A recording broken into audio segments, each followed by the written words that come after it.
those who can hear me, I say, do not despair. The misery that is now upon us is but the passing of greed.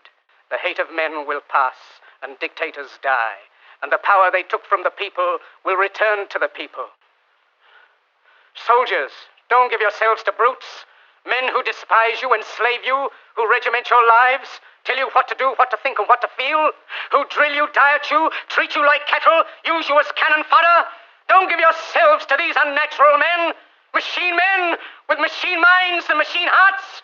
You are not machines, you are not cattle, you are men. You have the love of humanity in your hearts. You don't hate, only the unloved hate, the unloved and the unnatural.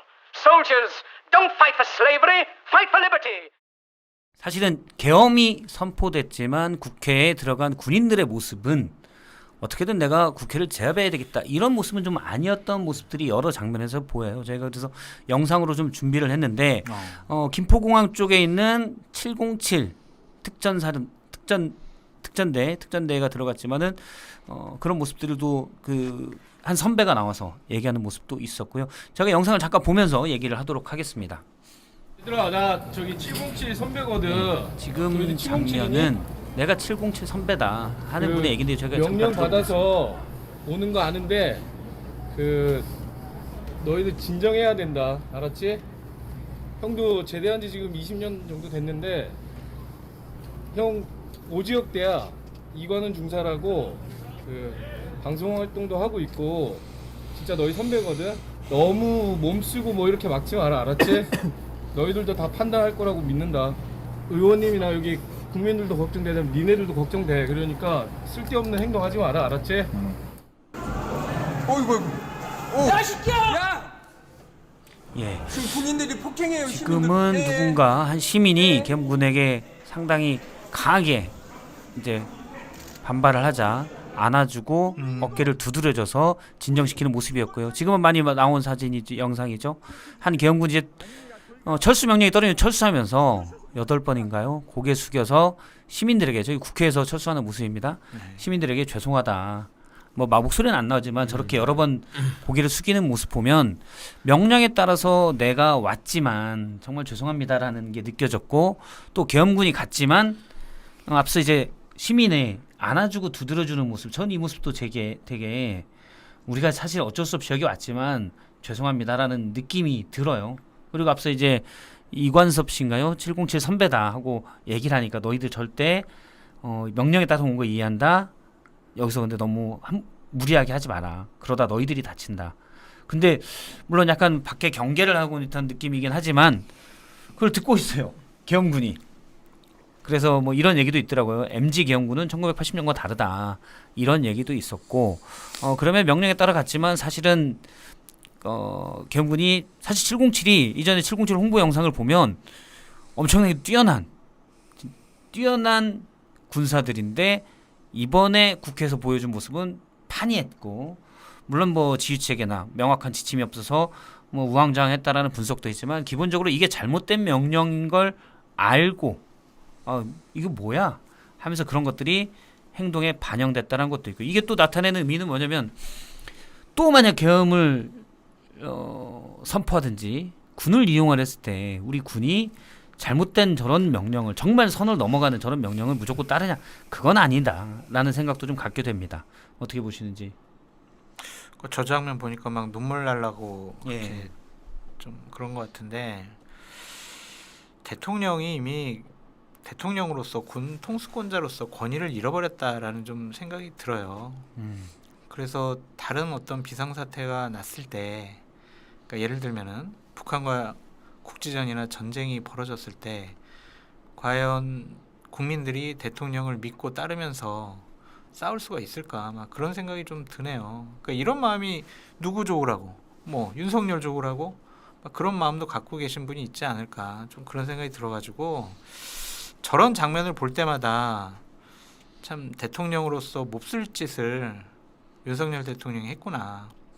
야당에게 경고하기 위해서 비상계엄을 선포하는 대통령을 우리가 한시라도 계속 봐야 되나 그 자리에 있는 거 봐야 되나 그런 생각들이 이 장면 보면 계속 머리를 떠나지 않습니다.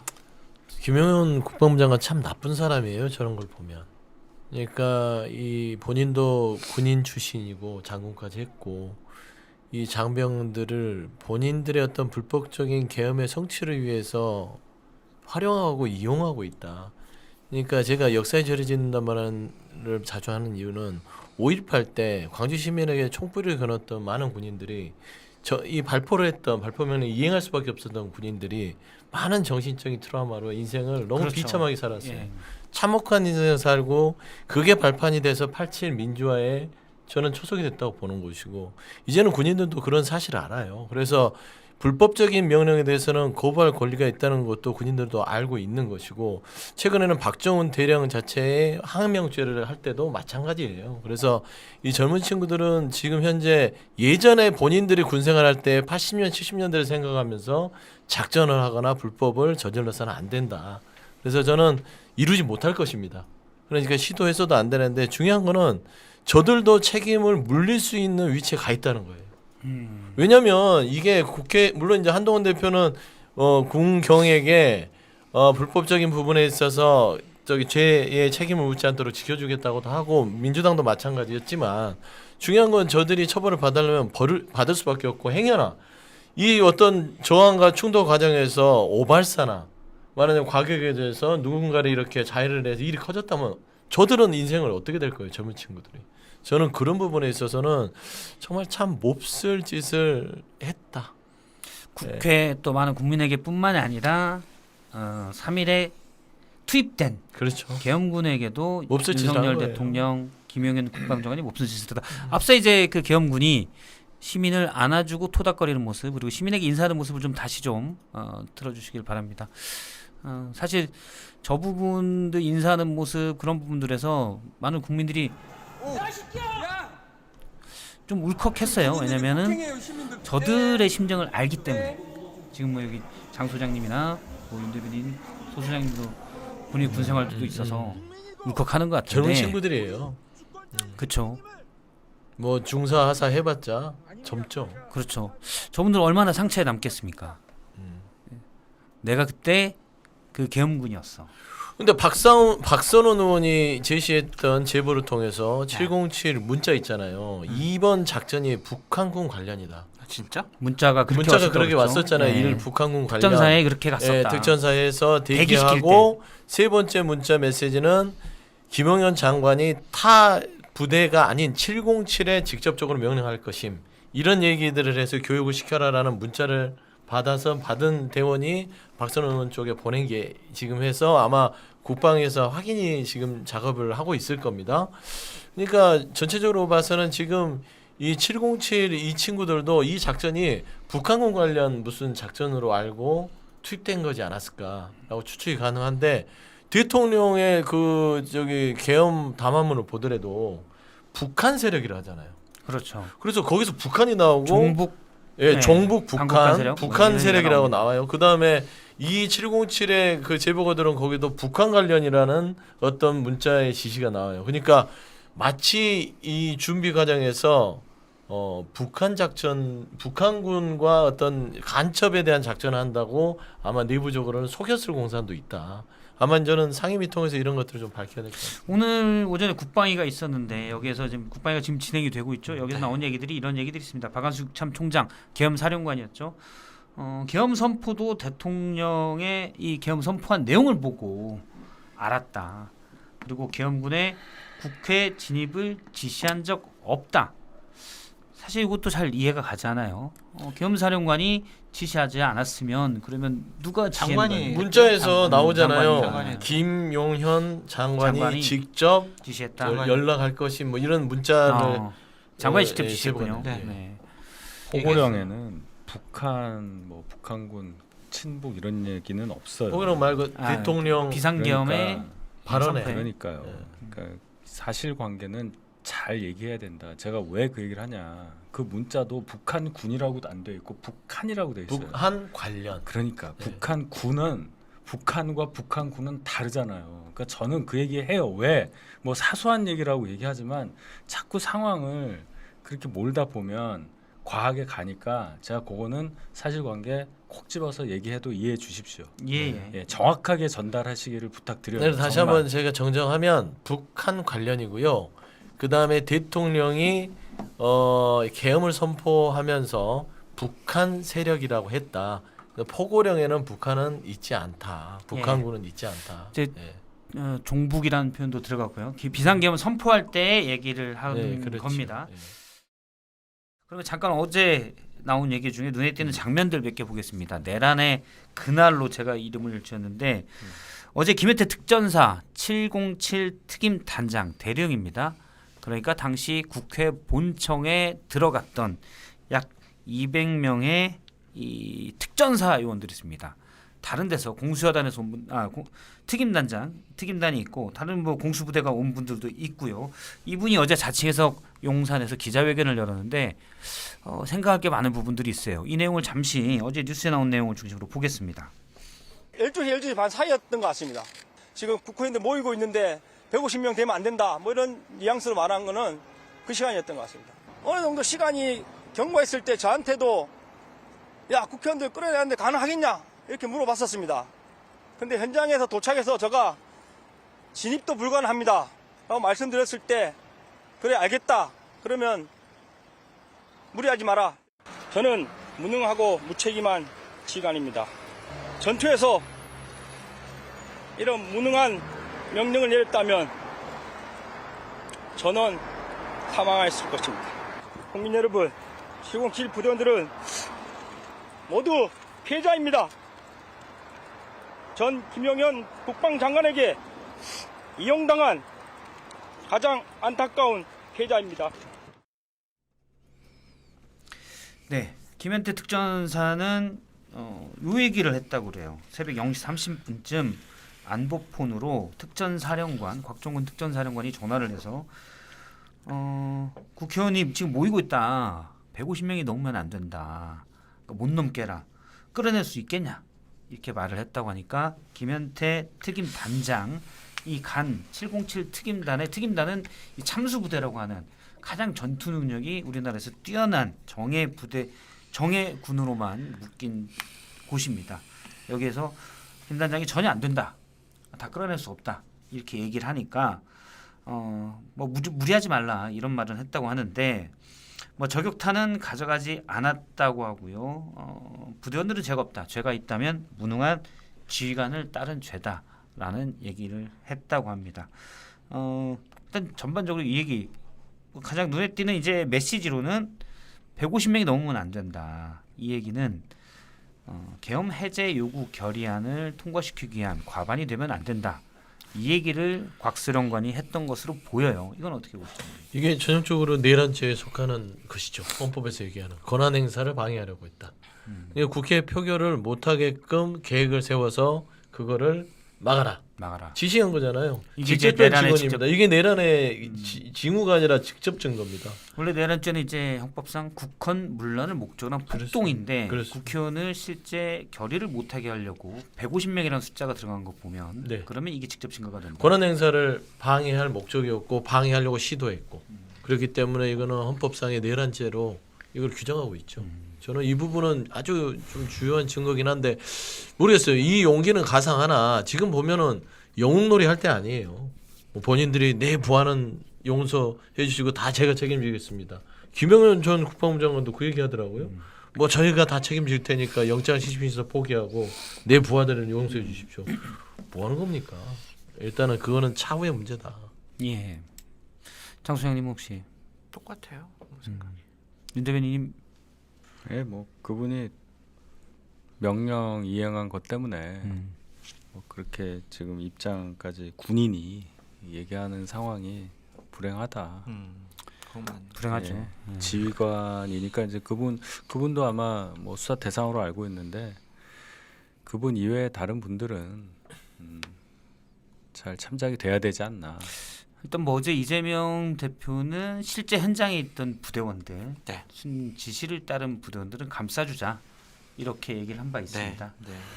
그건 맞는 얘기죠. 네, 현장에 있던 부대원들 사실은 뭐 창문을 깨고 난입하기도 했지만 특수 정예 부대라고 보기 힘든 약간 미적지근한 모습 이런 것들이 소극적 행위다라는 이제 국민적 시각도 있는 것 같아요. 특히 이제 물론 다 그렇지는 않겠죠. 근데 270명 들어간 분 중에 일부 인사한 분도 있고 막내 시민들을 껴안는 경우도 있었기 때문에 그분들을 좀 본 것 같아요. 왜 우리 군인들을 이런 상황에 처하게 했냐 이런 것 보면 이제 많은 시민들이 윤석열, 김용현이 정말 대역죄인이다. 왜 우리 청년들을 이런 힘든 상황에 계엄군을 만들고 물론 저는 지휘관들은 다 죄가 있다고 봐요. 왜냐하면 거부했어야죠. 책임져야죠. 거부했어야 되는데 물론 이제 순간적으로 계엄사 항명 이걸 들었을 때는 계엄 선포됐다 항명 들었을 때는 순간적으로 그런 판단하기가 어려울 것 같지만 이런 말도 안 되는 지휘는 사실은 지시는 거부했어야 된다고 봐요.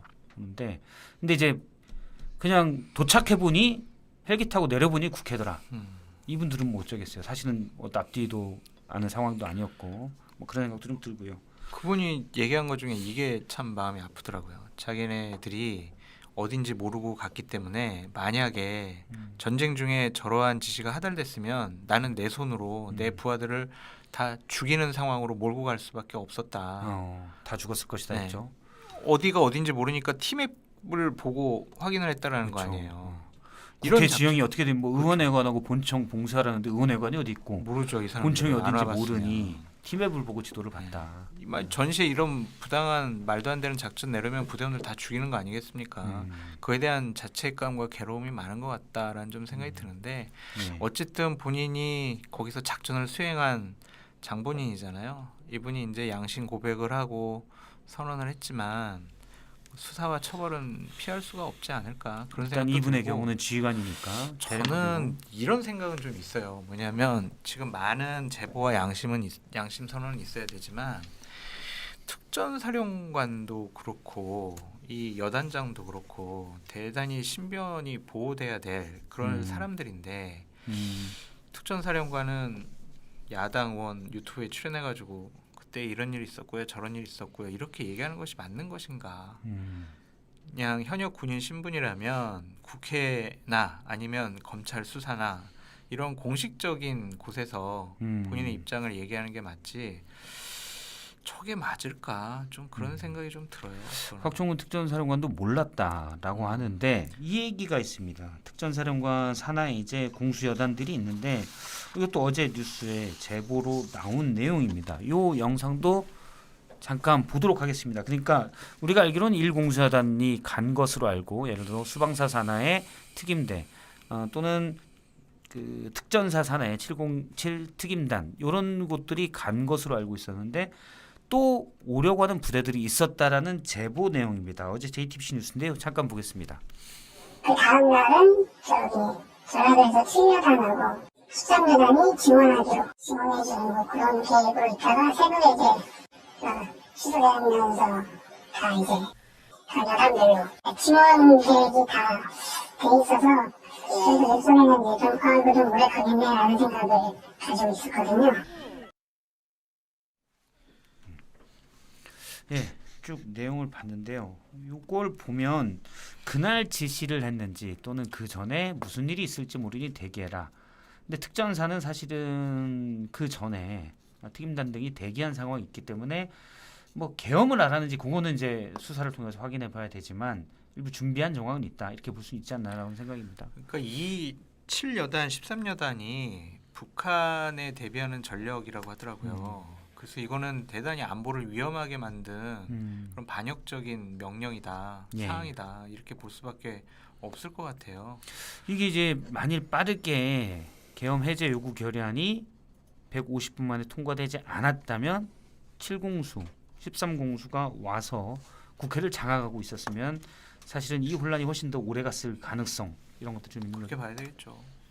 그러니까 군병력이 장악해버리면 그러니까 지금 7하고 13여단이 올라와서 군이 어떤 여러 가지 이 국민들이라든지 이 국회 경내를 다 장악하겠다고 생각하면 이거는 그냥 끝난 거예요. 시간 싸움이었어요.